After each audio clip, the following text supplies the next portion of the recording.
Assalamualaikum warahmatullahi wabarakatuh. Good morning, guys. I hope you all are always on good condition. In this occasion, we are the seventh group from Cultural Studies B class. We'll talk about Michael Foucault theory of power. Let's get into the discussion. First of all, what does actually power mean? When we're talking about power, we probably imagine a king or anyone who has the power to control other people, whether by force, threat, repressive action, or even violence. An example is the picture on site. There's a king who orders his people to do something, and the people must obey the king's wishes if they don't want to be punished. This is a picture of the traditional power, which is always associated with compulsion to make other people do their bidding instead of their own self. However, the modern definition of power isn't limited to these examples. Power at the time is transnational, which is not limited to certain areas, and also abstract, which means that we can't see it, but it can be felt with everyone.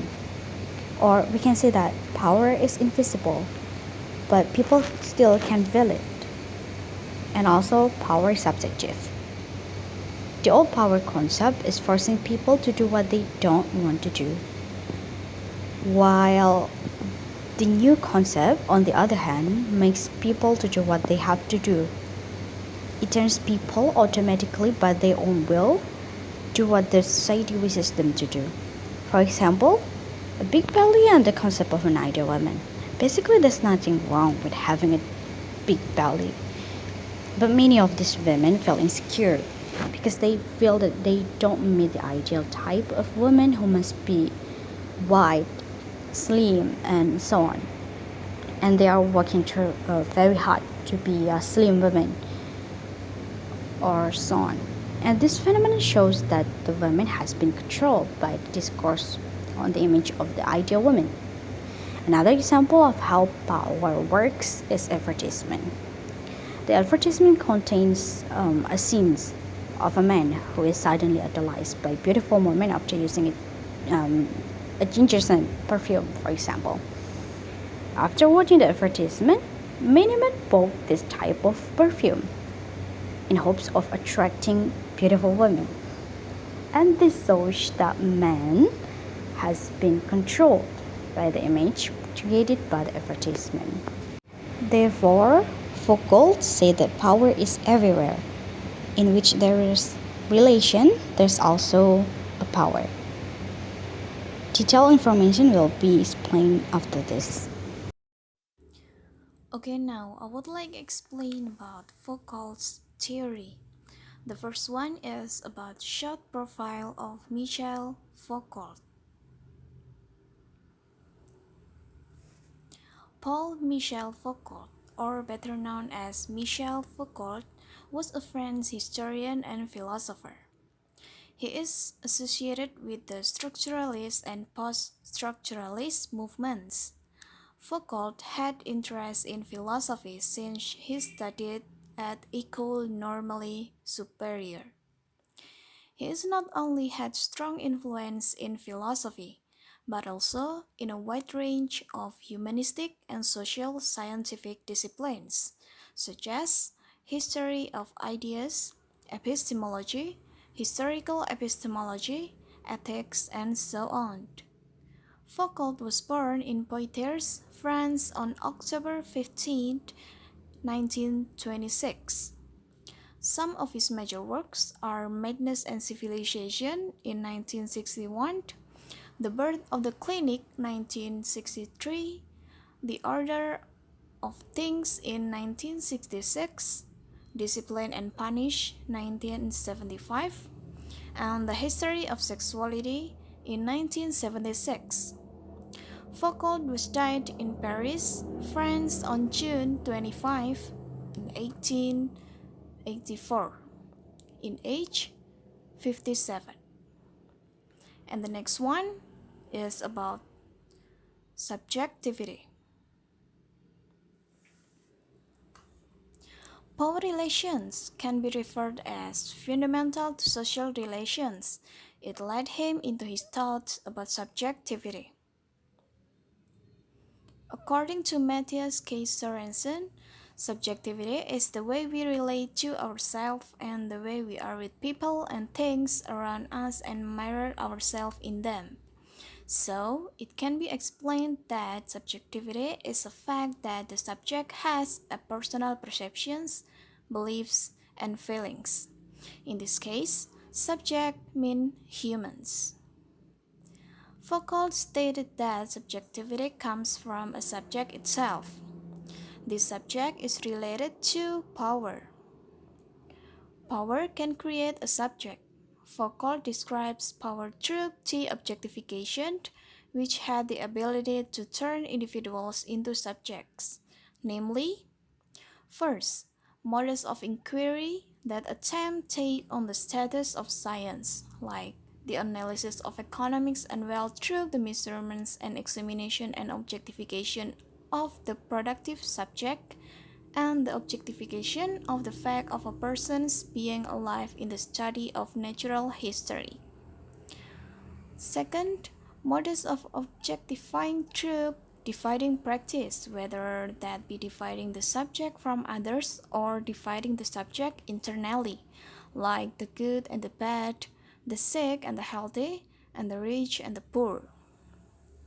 And the third, modus by which human beings turn themselves into subjects, like objects of their own sexuality. On the other hand, power causes power relations to have several ways in terms of determining the subject. Foucault used some strategies to track the relationship between power relations and subject.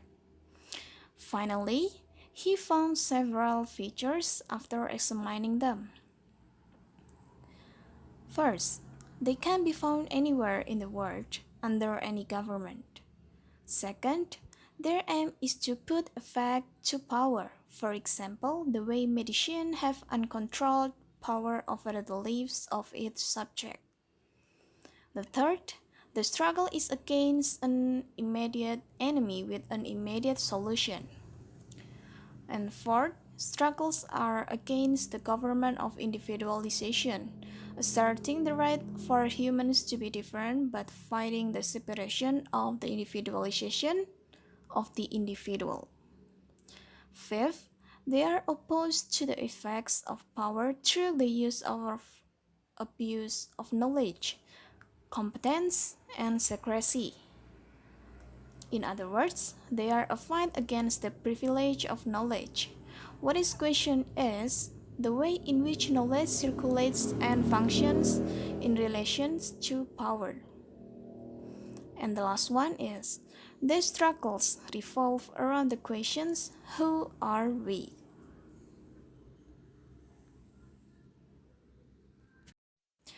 After discussing subjectivity, now let's move to the aspects that influence power relations.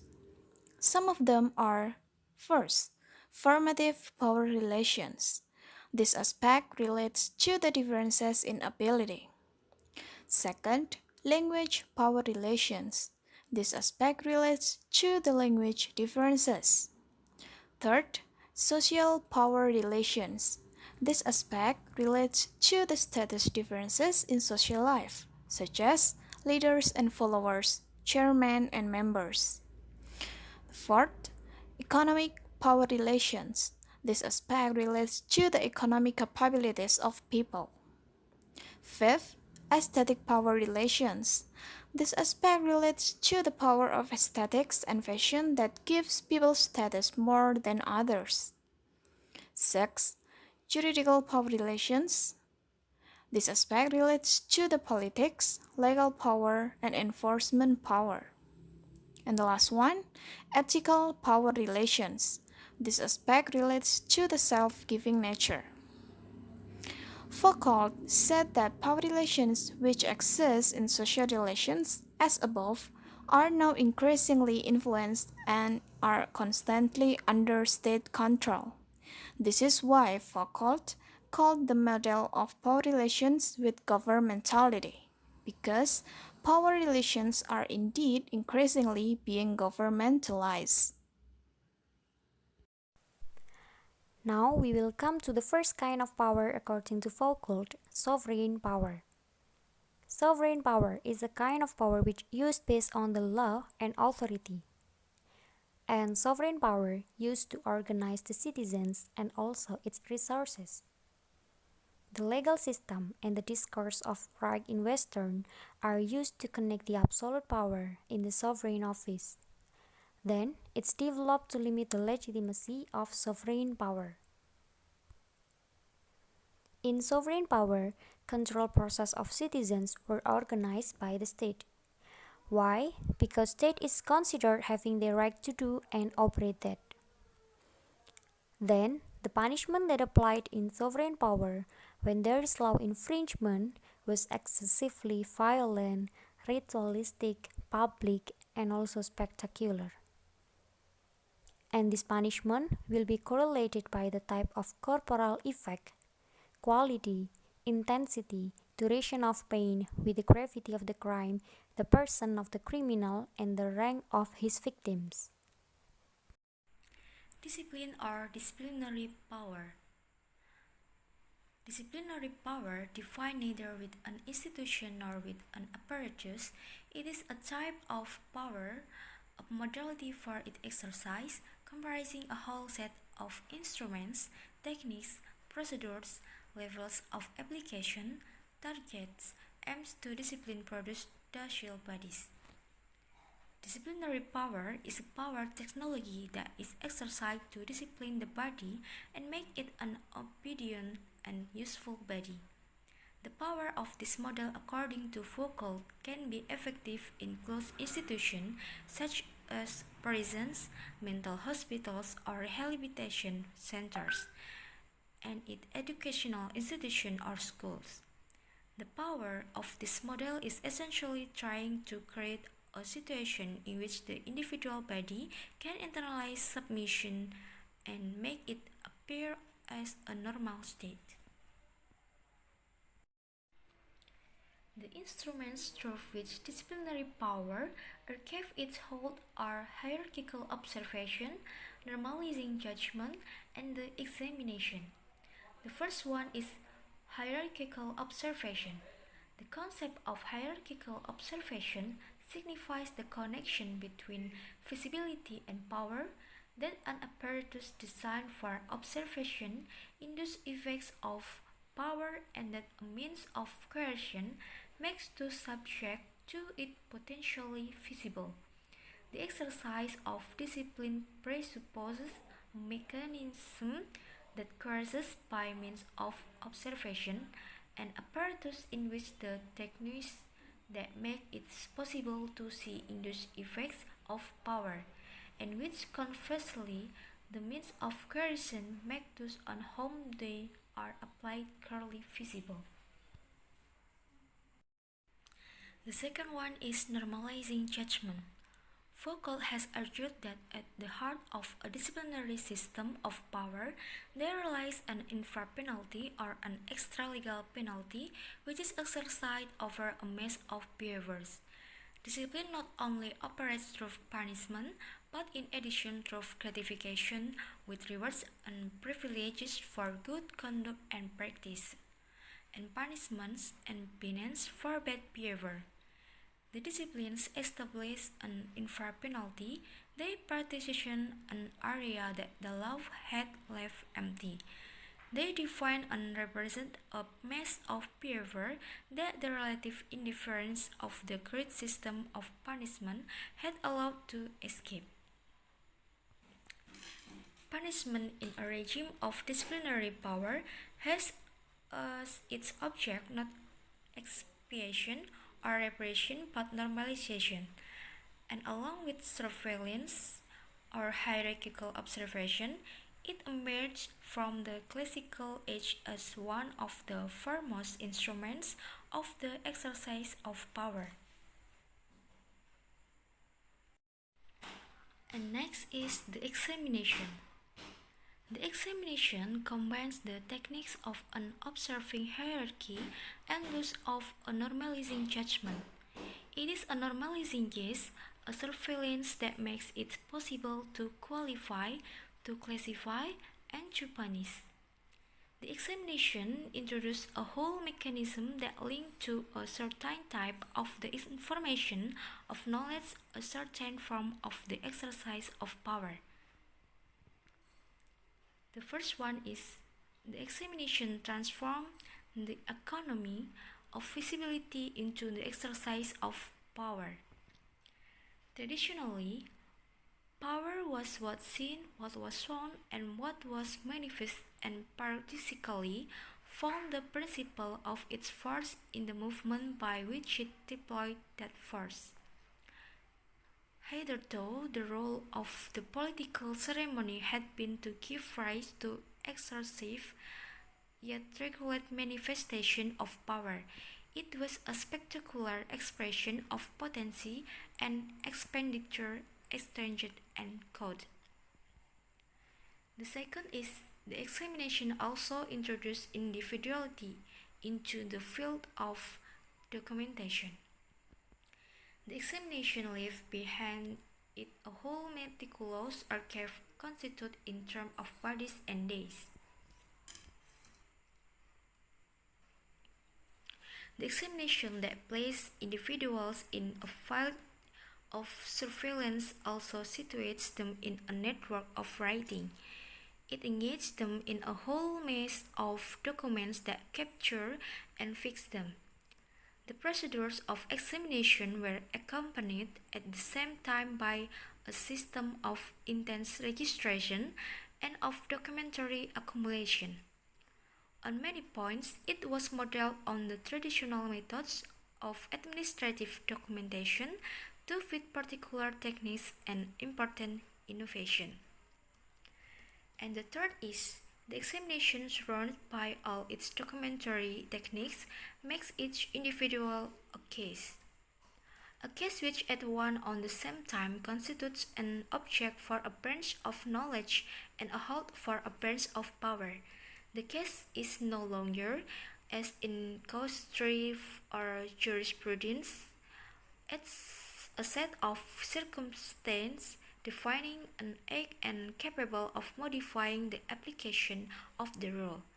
It is the individual as he may be described, judged, measured, compared with others in his very individuality, and it is also the individual who has to be trained or corrected, classified, normalization, excludes, and etc. Biopower according to Foucault. Biopower is a terminology by Foucault to refer to the form of power which takes the population as its object and operates by rules. Biopower refers to knowledge and power strategies aimed at regulating modern life and population. Biopower in Foucault's explanation is to realize power in an individual through obedience, not through agreement. In addition to realizing well-being, health, and productivity. Capitalistic power inside the individuality and is exercised in behavior, discourse, and daily life, as well as power that tends to be productive or oppressive but empowering.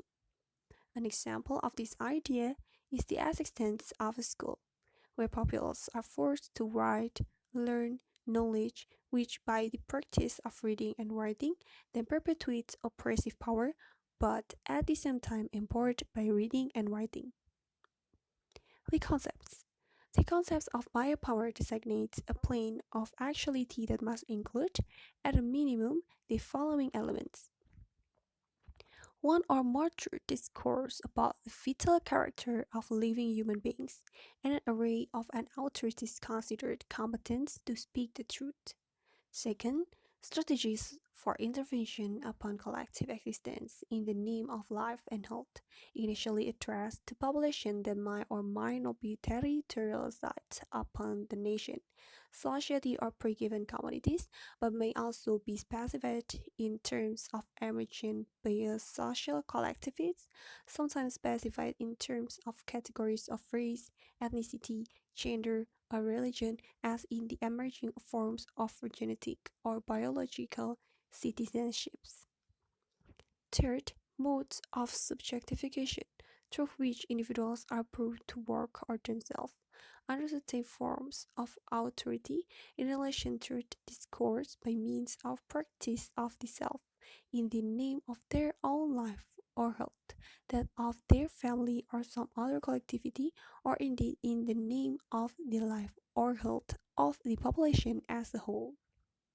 The next is about the relationship between power and resistance. Resistance. Power for Foucault is an expression of class domination that transcends progressive history. Under a Nietzschean, Foucault believes that the production of knowledge is a basic characteristic of modern force. Nah, according to Foucault, knowledge has a reciprocal relationship. The organizer of power will create a knowledge entity continuously so that it will have a power effect. This is very different from the meaning of power that is understood by society. Power understood by society as the influence of a person or institution to impose their will, domination between subject and object in retaining power.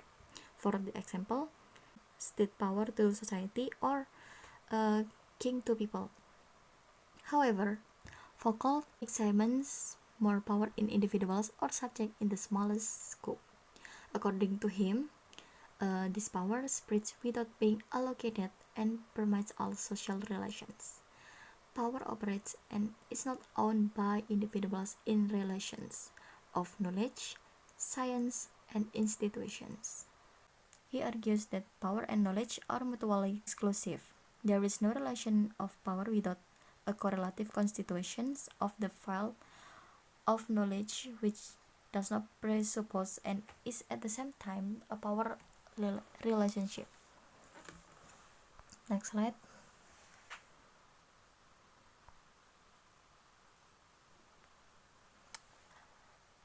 Foucault sees power as a constitutive element. It means there is true power that those who are ready to devote a large part of their life to work. Power operates unconsciously because these rules or relationships are formed from within. For the example, an employee is disciplined in working according to his duties. This discipline is formed not only because of the leadership, but also because of the internal regulations that normalize it. Not only work pressure, but also because there are other driving factors like work performance, such as maybe salary bonus, awards, or promotions. And according to Foucault, the most important thing is to free ourselves from the state and from the types of individualizations related to the state. In his essay entitled The Subject and Power, Foucault claims the resistance is aimed at helping individual freedom. It means we are able to build ourselves in our own way that is adapted to the power of modernity. He claims that any confrontation strategy will turn into a new power relation if the battle was success. Okay, thank you. Okay, next we are talking about the discourse, the relationship between power and discourse. Discourse, according to Foucault, Foucauldian discourse analysis is a form of discourse analysis, focusing on power relationship in society as expressed through language and practices, and based on the theories of Mesa Foucault. Discourse, as defined by Foucault, differs to ways of constituting knowledge together with the social practices, forms of subjectivity, and power relations which inhere in such knowledge and relation between them. Discourses are more than ways of thinking and producing meaning. They constitute the nature of the body, unconscious and conscious mind, and emotional life of the subject they seek to govern. Within 1987, p. 108. Foucault, 1980, understands power as a relation force that permeates the entire social body, connecting all social groups in a web of mutual influence. As a relational force, power constructs social organization and hierarchy by producing discourses and truth, by imposing disciplines and order, and by shaping human desires and subjectivities. For Foucault, 1972, discourses are about what can be said and told, but also about who can speak, when, and with what authority. They embody meaning in social relationships. They constitute both subjectivity and power relations, and are practices they systematically from the object of which they speak. In addition, discourses are not about object. They do not identify object, they constitute them, and in the practice of doing so conceal their own invention. Foucault, 1972, p. 49. So, the discourse is always connected with desire and power. Yet, these links must be hidden if desire and power are to manifest themselves in a language. As Norman Foucault, 1989, puts it, discourse can never be neutral of, or value-free. Discourse always reflects ideologies, system of values, beliefs, and social practice. P. 2001. The last part is the relationship between knowledge and power. There is no power without knowledge, and there is no knowledge without power. Historically, many rulers have endeavored to consolidate or widen their power and their epistemological advantage by setting up centers of knowledge, like academies and universities, or monopolizing divinatory expertise, that is, the knowledge and techniques of looking into the future. Because knowledge is a part and an instrument of legitimate authority and social order, and power is a basic principle of modern society's development and integration, the powers that be must continually try to attract exceptional exponents of knowledge into their goals, to incorporate those persons into consensual networks, and to prevent the formation of rival coalitions that could threaten their hold on power. It is said that the power of authority has always tended to take advantage of the power of knowledge. The only things that have changed over the centuries are the kind of knowledge that those in power demand and the relations between knowledge and power. For example, after the rise of the natural sciences in the 16th century, the importance of knowledge for political power became ever more apparent. So, because of its significance, um, humanists saw the founding of schools and universities as a path to political power and economic wealth. In the 19th century, politicians or institutions holding political power came by two additional instruments to influence the generation and diffusion of knowledge. One was the introduction of compulsory schooling, which shifted the control of formal education from the church to the state and turned the system of state education into a kind of disciplinary apparatus in the sense meant by Foucault. And the second source of influence on the production and dissemination of knowledge was the process of nation building, which was advanced by the spread of literacy and mass media, the construction of museums, monuments, and other places of memory, and national rituals and heroic historiography. By controlling educational systems and cultural institutions like museums, memorials, national exhibitions, and media, the state or other power elites manage to manufacture national consent, shape firm convictions and interpretations of the world, promote an official language, and construct an ideological hegemony or domination over other ethnic, religious, or societal groups. Okay, guys, after hearing all this explanation about the materials, here are the conclusion of this presentation. The Foucault theory regarding the power relation consists of five concepts: power relation as the fundamental to social relation, the subjectivity, the relation between subjectivity and power, and the definition of power along with how it affects the subject. And after that, there are three types of power according to Foucault. The first is sovereign power that is based on law and authority. The second is discipline or disciplinary power. And the last is biopower. The discourse here focuses on power relationship in society as expressed through language and practices. Foucault himself defined discourse as a way of constituting a knowledge. It provides evidence of the relation between power and discourse. So are aspects that have been mentioned before. Thank you very much for your attention.